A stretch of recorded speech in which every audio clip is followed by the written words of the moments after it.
آپ جان کی طرح ہیں جو پورا دن پڑھائی کرتا رہتا ہے اور وقت بھی ضائع نہیں کرتا، لیکن پھر بھی اپنے ایگزام میں اچھے مارکس نہیں لا پاتا، اور وہ اس لیے کیونکہ جب وہ پڑھنے بیٹھتا ہے تو بس ایک ہی گھنٹے میں وہ تھک جاتا ہے۔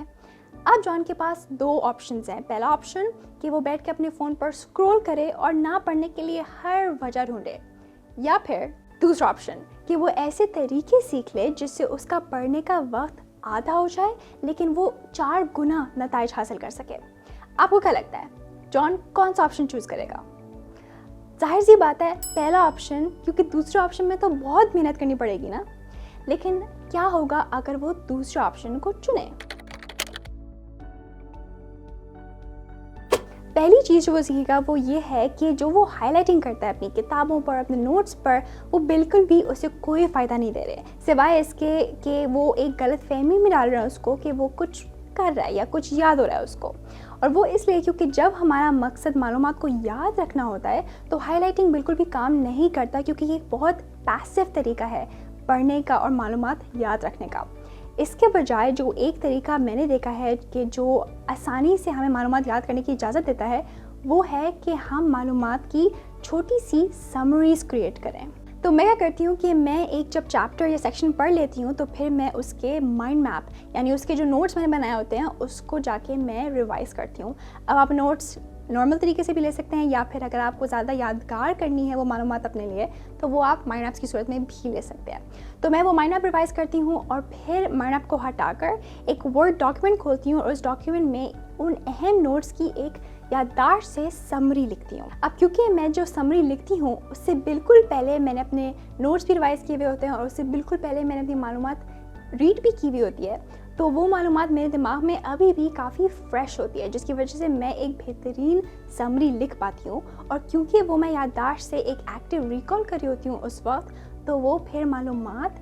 لکھنے کی وجہ سے میری یادداشت میں زیادہ لمبے عرصے تک رہتی ہے۔ اکثر ہم اپنے گولز کو حاصل کرنے کے پریشر میں اپنی جسمانی صحت کو بالکل اگنور کر دیتے ہیں، کیونکہ ہم سوچتے ہیں کہ یہ اتنا ضروری تو نہیں ہے، یا اتنی اہمیت نہیں رکھتا، یا کچھ بھی نہیں ہوگا اگر میں ایک اور دن مس کر دوں۔ لیکن جو ہم ایک اور دن مس کرتے ہیں وہ پھر ایک ہفتہ بن جاتا ہے، پھر وہ ایک مہینہ بن جاتا ہے، اور اس کی وجہ سے ہمارے نہ صرف جسم پر برا اثر پڑتا ہے بلکہ ہماری توجہ اور ہماری یادداشت پر بھی کافی برا اثر پڑتا ہے اس کا۔ میں نے اپنے تجربے سے یہ دیکھا ہے کہ جب بھی میں ورک آؤٹ کروں اپنی پڑھائی یا اپنی یادداشت کی ٹریننگ سے پہلے، تو میں اپنی توجہ زیادہ دیر تک برقرار رکھ پاتی ہوں، جس کی وجہ سے وہ معلومات میں زیادہ تیزی سے سیکھ بھی اور یاد بھی رکھ پاتی ہوں۔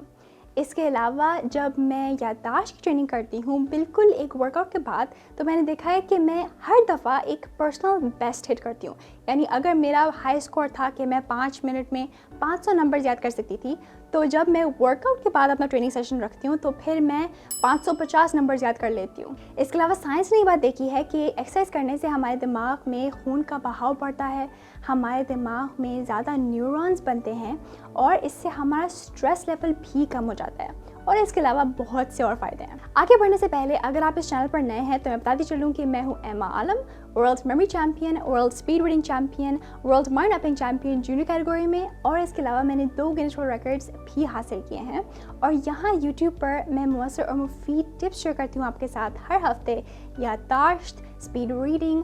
سیکھنے کے اوپر اور پروڈکٹیوٹی کے اوپر۔ تو اگر آپ کو ایسی ویڈیوز اور دیکھنی ہوں تو لائک بٹن دبانا مت بھولیے گا۔ اب ہو سکتا ہے کہ آپ جان کی طرح ہوں جو سمجھتا ہے کہ کسی بھی نئے طریقے کو امپلیمنٹ کرنا بہت ہی مشکل ہے، لیکن اگر جان صرف ایک موقع دیں طریقوں کو تو وہ دیکھے گا کہ کتنی آسانی سے اور کتنی تیزی کے ساتھ یہ طریقے آپ کے لیے فائدہ مند ثابت ہوتے ہیں، اور آپ کتنی آسانی سے اپنے ایگزام میں اچھے مارکس لا سکتے ہیں۔ ایک سب سے طاقتور طریقہ کسی بھی طرح کی معلومات کو یاد کرنا ہے تصور کرنا۔ تو جب ہم کوئی نیا کانسیپٹ سیکھ رہے ہوتے ہیں، خاص طور پر مشکل کانسیپٹس، تو صرف رٹا لگانے سے وہ یاد نہیں ہوتے، نہ ہی ہمیں سمجھ آتے ہیں۔ اس کے بجائے اگر آپ تصور کرنا سیکھیں اور استعمال کریں تو یہ آپ کے لیے آسان ہو جائے گا۔ مثال کے طور پہ اگر آپ فوٹو سنتھسس کا پروسیس سیکھ رہے ہیں تو بجائے اس کے کہ آپ اپنے نوٹس بار بار پڑھتے رہیں، آپ صرف یہ کہانی تصور کر لیں۔